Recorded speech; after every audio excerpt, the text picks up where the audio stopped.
Assalamualaikum warahmatullahi wabarakatuh. Selamat pagi.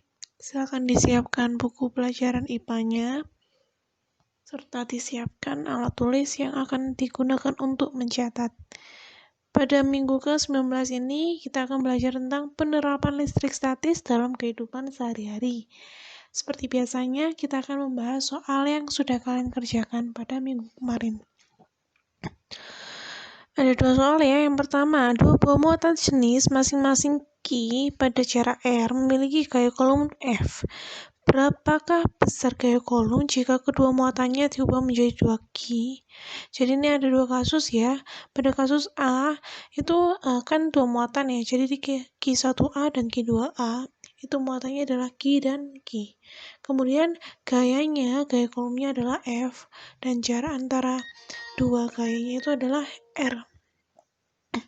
Sedangkan pada kasus kedua atau kasus B, muatannya adalah 2Q dan R-nya adalah R tetap ya. Kita cari di kasus A. Kasus A itu kan F sama dengan rumusnya gaya kolom kan K kali Q per R kuadrat, atau disingkat jadi K Q Rho. Nah, Q1A-nya Q besar, Q2A-nya juga Q besar. Jadinya Q kali Q adalah Q kuadrat. Jadi jawabannya adalah K Q kuadrat per R kuadrat. Ini dia punya simbol F. Sedangkan pada kasus B, sama ya rumusnya. Jadi K kali Q1B kali Q2B per RB kuadrat. Ini diganti menjadi 2Q dan 2Q. 2 kali 2 kan 4Q kali Q kuadrat, jadinya K kali 4Q kuadrat, atau 4K kuadrat per R kuadrat. Nah, K kuadrat per R kuadrat ini kan tadi itu adalah F. Jadi ini adalah 4 kalinya F. Jadi besar gaya kolomnya sekarang adalah 4 kalinya dari semula. Nomor 2, besar gaya kolom antara dua benda adalah 7 kali 10 × 5. Hitunglah besar kuat medan listrik pada salah satu muatan oleh muatan lain yang besarnya 3,5 kali 10 × 9. Jangan lupa kita tulis diketahui ya. Diketahuinya Q-nya 3,5 kali 10 × 9 kolom, F gayanya 7 kali 10 × 5. Nah, ditanyakan E atau medan listrik. E itu rumusnya F per Q. F itu 7 kali 10 × 5, Q-nya 3,5 kali 10 × 9. 7 bagi 3,5 adalah 2. Terus minus 5, kalau misalkan dia pembagian pangkat, maka dia harus dikurangi ya. Jadi ini min 5 dikurangi min 9 yang ada di bawahnya. Min kali min jadinya plus, jadinya 2 kali 10 × 5 plus 9. Negatif 5 tambah 9 adalah 4. Jadi jawabannya 2 kali 10 pangkat 4. Kita lanjutkan ke sistem saraf pada tubuh. Apa sih fungsi sistem saraf bagi tubuh kita? Jadi, sel saraf tuh punya fungsi untuk menerima dan mengirimkan impuls saraf sebagai alat pengenal perubahan yang terjadi di luar tubuh atau penghubung antara tubuh dengan dunia luar melalui indera, sebagai alat pengatur atau alat pengendali tanggapan atau respons terhadap keadaan sekitar, mengatur dan mengendalikan kerja organ tubuh sehingga organ tubuh dapat bekerja secara teratur sesuai dengan fungsinya. Nah, sel saraf itu ada beberapa bagian. Yang pertama itu akson. Akson itu serabut saraf yang berfungsi mengantarkan rangsangan dari badan sel saraf ke sel saraf lainnya. Nah, pada akson itu ada beberapa bagian. Yang pertama, sulbum-myelin, yaitu bagian sel yang membungkus akson. Terus, sulbum-myelin itu terdiri atas sel-sel Schwann. Nah, terus ada nodus Ranvier, yaitu daerah akson terbuka yang tidak diselubungi oleh myelin. Ada terminal akson, yaitu terminal bertemunya sel saraf dengan sel saraf lainnya. Nah, pada terminal akson ini terdapat sinapsis, yaitu pertemuan antara dua terminal akson. Dalam sinapsis itu ada cairan yang disebut dengan neurotransmitter. Neurotransmitter itu punya fungsi untuk mengantarkan sinyal dari terminal akson yang satu ke terminal akson yang lainnya. Kemudian setelah akson ada dendrit. Dendrit itu berfungsi untuk menerima dan membawa rangsangan ke badan sel saraf. Dia itu penjuluran ke arah luar badan sel yang berperan sebagai penerima impuls. Dan yang terakhir adalah badan sel, yaitu bagian utama neuron yang memiliki inti sel. Nah, ini jadi ya, ada bagian-bagiannya. Yang pertama ini dendrit, percabangannya itu. Kemudian ada badan sel atau inti sel. Terus ada ini badan sel sarafnya. Terus ada akson atau neurit. Jadi akson itu yang di tengah itu ya. Dan ada yang selubung mielin. Jadi selubung mielin itu yang warnanya coklat. Itu adalah selubung mielin. Kemudian, mohon maaf ini keloncat. Nah, kita lanjutkan ke berikutnya. Nodus Ranvier. Jadi, nodus Ranvier ini adalah daerah yang tidak ditutupi oleh akson. Yang tidak ditutupi oleh selubung mielin, mohon maaf. Terus mekanisme hubungan antar saraf. Sel saraf itu mempunyai kemampuan untuk menerima dan memberikan jawaban terhadap rangsangan yang diberikan kepadanya. Jadi rangsangannya itu berupa reseptor atau alat indera, terus diantarkan ke pusat susunan saraf berupa otak atau sumsum tulang belakang. Rangsangan dari dendrit terus ke badan sel saraf dan selanjutnya oleh akson akan diteruskan ke dendrit neuron lainnya. Hubungan antara akson dan dendrit dari sel saraf lain terdapat jarak yang sangat kecil yang disebut dengan sinapsis. Ketika impuls mencapai ujung akson, ia akan meloncat ke saraf berikutnya.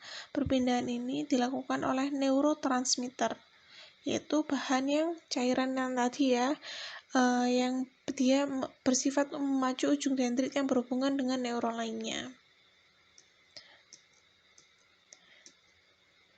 Jadi ini adalah sinapsis, kemudian itu akson, dan ini dendrit. Nah, ini nanti dia itu bersinambungan dengan di sini kan ada sinapsis, kemudian di sini ada dendrit lagi, terus ada sel saraf yang lain bersinambungan gitu. Jadi ini ada animasi penjalaran si impuls pada jaringan sel saraf. Jadi ketika ada rangsangan, dia akan masuk ke nukleus, ke inti, kemudian dia berjalan ke akson, setelah itu ke dendrit. Dari dendrit dia akan loncat ke sini lagi.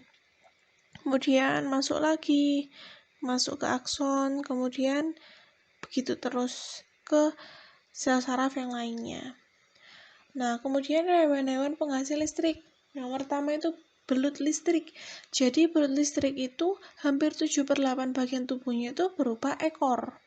Nah, jadi bagian ekornya itu ada lempengan-lempengan kecil kayak baterai-baterai kecil yang jumlahnya itu banyak banget, lebih dari 5.000 buah.